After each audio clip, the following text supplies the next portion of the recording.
Hello guys, welcome back to the fan fiction stories. आज हम who are you fan fiction का next part देखने वाले हैं। पिछले पार्ट में हमने देखा था इबो जहान को अपने बारे में एक्सप्लेन कर रहा था, तभी उसे अच्छा खाने के लिए भी कहता है। इस पार्ट में हम देखते हैं जहान अपने लिए बॉल ऑफ सीरियल लेता है और उसमें बनाना और एप्पल छोटे छोटे पीस करता हुआ सीरियल में डालता है। जहान ब्रेकफास्ट ख़त्म करता है तभी इबो का फ़ोन रिंग करता है।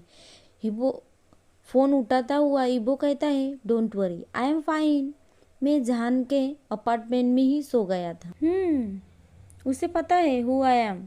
नो, वो शौक नहीं है। ओके, मैं यह कर सकता हूँ, बाद में मिलते हैं। कौन था, क्या करने के लिए तुम्हें कहा है? जहान क्यूरियस होते हुए पूछता है। वो मेरे अंकल थे, वो कह रहे थे कि मैं तुम्हारे साथ ही रुकूं रात तक। जहान ऑटोमेटिक स्माइल करने लग जाता है। इसका मतलब है कि वो आज इबो के साथ ही रहेगा, अकेला नहीं होगा, पूरा दिन इबो के साथ स्पेंड करेगा। यह सोचता हुआ जहान इबो के बाहों में जंप करता हुआ उसे किस कर लेता है। एक बार उसे लगा कि फ़ोन आया है तो इबो को जाना होगा। अगले पल ही उसे पता चला कि इबो उसके साथ ही रहेगा पूरा दिन। और यह सोचता हुआ बहुत खुश हो जाता है। जहान इबो को विंक करता हुआ पूछता है, तो हम अंधेरा होने का इंतज़ार करते हुए हम क्या कर सकते हैं? इबो कहता है, तुम क्या करना चाहते हो? मुझे लगता है कि तुम्हारे माइंड में कुछ है। जहान कहता है इबो कहता है, तुम्हारे माइंड में क्या चल रहा है? जहान कहता है, शायद हम वहाँ से शुरू कर सकते हैं जहाँ हमने छोड़ा था। इबो कहता है, क्या तुम यही तक सोच सकते हो? जहान कहता है, हाँ, यही चीज़ है जो मैं सच में करना चाहता हूँ। इबो कहता है, क्या तुम्हें इतना पसंद है? जहान कहता है, मैं तुम्हारे साथ खेलना चाहता हूँ। इबो कहता है, और तुम क्या और कैसे खेलना चाहते हो? जहान कहता है, मैं तुम्हें दिखाता हूँ। जहान इबो को अपने बेडरूम में लेके आता है। इबो को बेड पे थोड़ा पुश कर देता है और जहान इबो के ऊपर आता है। हुआ कहता है, लेट्स हैव ए फन, जब तक मैं थक ना जाऊँ। इबो अपना सिर हिलाता है। दोनों भी इतना पैशनेट से एक दूसरे को प्यार कर रहे होते हैं और वो बहुत बार करते हैं। उसके बाद जहान अपना हेड इबो के चेस्ट पे रखता हुआ सो जाता है। जहान जब अपने आंखें बंद करता है तभी वो ड्रीम में पहुंच जाता है। तो फिर से अपने आप को छोटा बच्चे के रूप में देखता है। अपने आप को स्ट्रेंज घर में पाता है। ड्रीम में छोटा जहान अपने रूम में बेड पे रोता हुआ होता है और हैंडसम मैन उसके पास आता है और उससे पूछता है, क्या हुआ है तुम्हें? छोटा जहान रोते हुए एक्सप्लेन करता है, जब मैं नींद से उठा तब मेरे पास इबो गगा नहीं थे। लिटिल प्रिंस, रोइए मत। क्या तुम भूल गए हो आज तुम्हारा बर्थडे है? तुम आज 4 ईयर के होने वाले हो। तुम्हारे इबो गगा सारे प्रिपरेशन कर रहे हैं तुम्हारे बर्थडे के लिए। जहान रोते हुए कहता है, मुझे पार्टी नहीं चाहिए, मुझे इबो गगा चाहिए। चलो हम देखते हैं कि तुम्हारे इबो गगा कहाँ है। जहान अपना सिर हिलाता हुआ उसके हाथों में अपना हाथ दे देता है। इबो गगा की जैसे ही उसका टच ठंडा होता है, अपने आंसू पोंछता हुआ मैन के साथ रूम से बाहर आ जाता है। वो दोनों सारे रूम में देखते हुए इबो को ढूंढ रहे होते हैं। बहुत सारे रूम वह देख चुके होते। वहाँ पे सारी चीज़ें बहुत पुरानी होती है और कीमती होती है। तो इबो ने उसे बताया था, खेलते समय उनको मत तोड़ना। सारे विंडोज़ पे बड़े ब्लैक कर्टन लगाए हुए होते हैं। जहान को पता है कि सूरज पहले ही डूब चुका है। वो घर में सभी कोई स्लोली जगने लग जाएंगे। वो सुबह के समय घर से बाहर नहीं जाते हैं। जब जहान कभी भी जल्दी उठ जाता है तो उसके साथ इबो गगा लॉन्ग कोट पहनते हुए गार्डन में ले जाते हैं। वहाँ पे सनलाइट होती है। पेड़ पे लगा हुआ झूले पे वह बैठता है और इबो उसे पुश करता है। हर बार जहान के पेट में झुनझुनी होती है जब और उसे लगता है कि वह उड़ सकता है। उस हैंडसम मैन का नाम शिचैन होता है और जहान को घर के बड़े लिविंग रूम का तरफ रास्ता दिखा रहा होता है। तभी बाहर से लोगों की फुटप्रिंट सुनाई देती है तो जहान शिनचैन का हाथ छोड़ता हुआ उस डोर के पास आता है और उस डोर को खोल देता है। तभी वो बाहर दिखता है लिविंग रूम में उसके इबोगोगो बैठे होते हैं टेबल पर। इबोगोगो, तुम बहुत बुरे हो, तुमने मुझे अकेला छोड़ा, रोते हुए कहता है और दौड़ता हुआ उस अपने मेट के पास जाकर उसे अपने छोटे हाथों से मारने लग जाता है।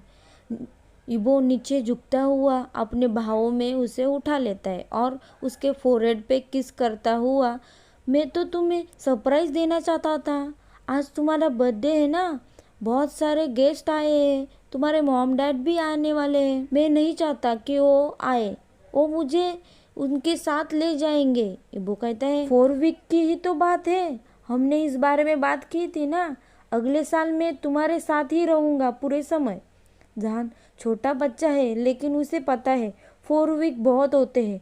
पहले भी 4 वीक के लिए वो अपने मॉम डैड के साथ रहने गया था, तब लगभग हर दिन वो रोता था क्योंकि इबोगोगो की उसे बहुत याद आती थी। तभी भी इबोगोगो ने उसे प्रॉमिस किया था कि वो उसके साथ आएंगे, उसे फिर से अकेला नहीं जाना है। तो इबोगोगो से नाराज है, तुम मुझे पसंद नहीं करते, जहान रोते हुए कहता है, उसके आंखों में आंसू आ गए थे। तुम्हें पता है कि यह सच नहीं है, तुम्हें पता है कि मैं तुमसे कितना प्यार करता हूँ, मुझे पता है कि तुम सैड हो, तुम्हारे साथ मैं नहीं आ रहा हूँ, मैंने तुम्हें बताया है ना, इस समय में हमारे रूम को रेनोवेट करना चाहता हूँ। छोटा जान कहता है तो जहान अपने इबोगोगो के साथ सोएगा ना।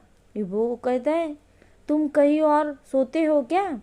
जान कहता है नहीं, मैं हमेशा इबोगोगो के पास ही सोता हूँ। राइट, एंड तुम वैसे ही सोना। जान इबो के शोल्डर पे हेड रब करता हुआ शांत हो जाता है। उसे कल अपने पेरेंट के साथ निकलना है, वो अपने मेट को 4 वीक के लिए नहीं देख पाएगा। वो सैड होता है और वो रोना चाहता है क्योंकि उसके पेरेंट उसे इबोगोगो से दूर क्यों ले जाना चाहते हैं। कितने ही गेस्ट आए और कितने ही अच्छे गिफ्ट उसके लिए लाए, वो बहुत उदास होता है, इससे वो कुछ भी नहीं चाहता है। इबो उससे अपने बाहों में उठाता हुआ अपने रूम में ले जाता है और बेड पे ले जाता है और जहान अपना हेड इबो के चेस्ट पे रखता हुआ उसकी हार्ट बीट सुन रहा होता है, जबकि इबो उसके हेड पर अपना हाथ घुमा रहा होता है। जहान रोते हुए इबो की हार्टबीट जब तब तक सुनता है जब तक वो सो नहीं जाता। तभी जहान का ड्रीम खत्म होता है। जब जहान उठ जाता है तो वह रियलिटी में होता है। तब भी वो इबो के चेस्ट पे अपना हेड रखा होता है, तब भी इबो उसके हेड पे अपना हाथ घुमा रहा होता है। जहान ने देखा उसके आंखों से आंसू आ रहे थे। क्या यह फिर से एक इमेजिनेशन कर रहा था कि मैं उसमें खो गया था? जहान इस पर बिलीव नहीं कर पाता। वो सिर्फ एक ड्रीम था, जैसे कि उसने इमेजिनेशन किया है, पर यह सारी चीज़ें महसूस की है उसने। लेकिन ऐसे कैसे हो सकता है? यह पॉसिबल नहीं है। और ये बड़ा सिटी में बड़ा हुआ है और वो कभी भी बड़े घर में नहीं गया है, वहाँ कभी भी रहने नहीं गया है। वो अभी भी महसूस कर सकता है कि तब छोटे जहान कैसा महसूस कर रहा था। जानता है कि छोटा जहान हताश था, उसका दिल दुख रहा था, वह मुश्किल से सांस ले पा रहा था और अपने इबोगोगो को फिर से न देखने का डर उसे महसूस हो रहा था। छोटा जहान ऐसा क्यों महसूस कर रहा था, वो उसे समझ नहीं आ रहा था। बड़ा जान होके उसके पेरेंट ने उसे इबोगोगो से क्यों दूर किया और छोटा जहान इतना क्यों एक्सट्रीम रिएक्शन कर रहा है? छोटा जहान तो अपने पेरेंट के साथ रहने वाला है ना, तो क्या वो खुश नहीं हो सकता? जहान अपने आंखों से आंसू पोंछता हुआ इबो के बाहों में टाइटली पकड़ लेता है और कहता है इबोगोगो। इबो कहता है जहान कहता है तुम मेरे लाइफ में कब आए हो? इबो कहता है तुम अचानक ऐसे क्यों पूछ रहे हो? जहान कहता है क्या तुम प्लीज़ मेरे सवालों के जवाब दे सकते हो। इबो कहता है ठीक है। जब तुम छोटे बच्चे थे। जहान कहता है मैं लगभग कितने बड़ा था। इबो कहता है तब तुम सिर्फ 8 मन के थे। जहान कहता है 8 मन और एक कैसे हुआ। इबो कहता है पहले मुझे बताओ तुम अब क्यों जानना चाहते हो। जहान अपना सिर उठाता हुआ इबो के आंखों में देखता है। इबो चौंक कर पूछता है तुम रोए थे, क्या हुआ है, क्यों रो रहे हो। इसलिए कि मैंने ड्रीम में अपने आप को छोटे रूप में देखा है। यह सेकंड टाइम है मैंने अपने आप को छोटे रूप में देखा है और मैं ऐसा क्यों महसूस किया है, इसका क्या मतलब है। यह सब ड्रीम नहीं था क्या, यह ड्रीम था। तुमने क्या देखा, इबो जानना चाहता है। जहान ने उसे अपने first dream and second dream के बारे में सब बताया। जहान पूछता है तो तुम अब मुझे बताओ क्या यह मेरी इमेजिनेशन है जिसमें मैं खो गया था या यह सब सच है। इबो कहता है हाँ यह सारी बातें सच है। जहान कहता है बट ऐसे कैसे हो सकता है, मुझे याद क्यों नहीं है, मैं कैसे भूल सकता हूँ। इबो कहगा मुझे लगता है मैं पागल हो जाऊँगा, इसका क्या मतलब है। इबो कहता है हम शावर लेते हैं, उसके बाद हम मेरे घर जाते हैं और मेरे अंकल तुम्हें सारी बातें एक्सप्लेन करेंगे जो तुम जानना चाहते हो, तो ठीक है। जहान कहता है ओके, मैं होप करता हूँ कि मुझे सारी बातें पता चले वरना मैं पागल हो जाऊँगा। और दोनों ही साथ में ही शावर लेते हैं। बाथरूम में वह जहान यही सोच रहा है कि वह खुद के छोटे रूप में क्या महसूस कर रहा था। तब जहान के आंखों में आंसू आते हैं। फिर इबो उसके पास आता हुआ उसे टाइटली हग करता है और कहे मैं तुम्हें प्रॉमिस करता हूँ हम तुम्हें सब बातें एक्सप्लेन करेंगे तो तुम अच्छा महसूस करोगे, तुम और मत रोना, मैं तुम्हारे साथ ही हूँ। इबो कहता है आज हम यहीं पे हमारा फैन फिक्शन ख़त्म कर रहे हैं। आपको ये फैन फिक्शन पसंद आए तो लाइक करें, कमेंट करें। अगर आप मेरे चैनल पे नए होंगे तो सब्सक्राइब ज़रूर करें। Thank you.